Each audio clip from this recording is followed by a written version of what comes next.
Hari Om, Shri Gurubhyo Namaha. Every time we visit a temple or we visit any other religious functions like a homa, a marriage ceremony, a yajna or a puja, repeatedly we hear one particular term that is common to all of them, which is a Gotra. So today, let's look at what Gotra is.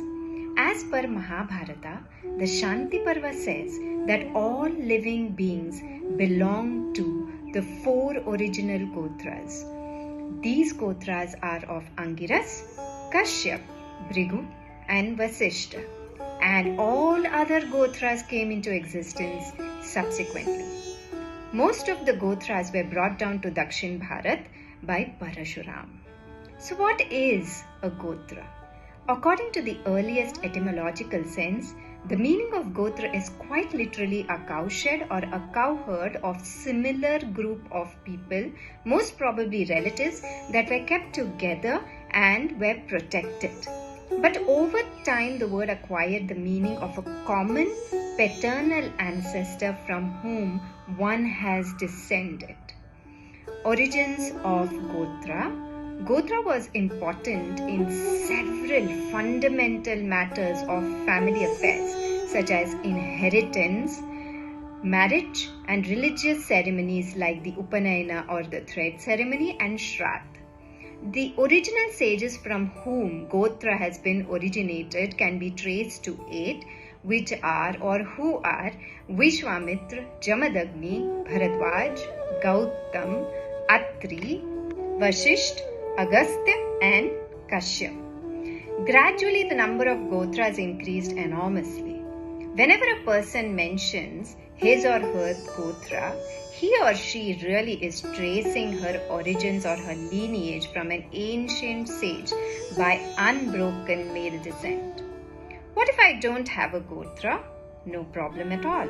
When a person doesn't know his Gotra, he can adopt one of his family priest's Gotra or a family guru's Gotra. If even that is not possible, then he can take up the Gotra called the Kashyap Gotra. You see, Kashyap Rishi was the original Prajapati from whom the entire creation of different types of living beings originated. If a childless couple adopts a child, then the child will retain the Gotra of the birth father. Additionally, he also can adopt the Gotra of his foster parents. Marriage between similar Gotras is prohibited. Of course, obviously, because they are so closely related that we may take the risk of marrying maybe our own brothers and sisters. Now, why is Gotra transferred only through male progeny? Gotra has been historically transferred only through male progeny. But is this because we are a part of a patriarchal society that we are living in? Or is it because they only give male dominance a preference? No, not at all. In fact, this is based on the scientific gene theory. You see, when a male child is born, he usually has a Y chromosome that he gets from his father and an X chromosome that he gets from his mother. Whereas when a female child is born, she inherits the X chromosome from both set of parents, that is from the father and the mother.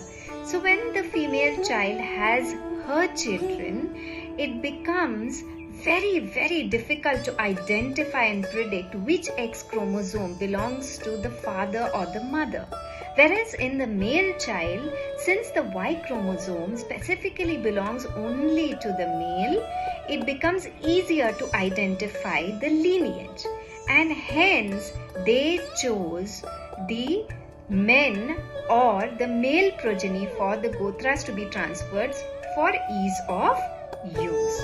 So as homework today, we all should find out what our Gotra is so we can trace it back to one of the splendid Saptarishis and know the qualities, the greatness, the contributions and the inventions that they have made to the society and really know the greatness of which Gotra or family we belong to and how creative we can be in our future.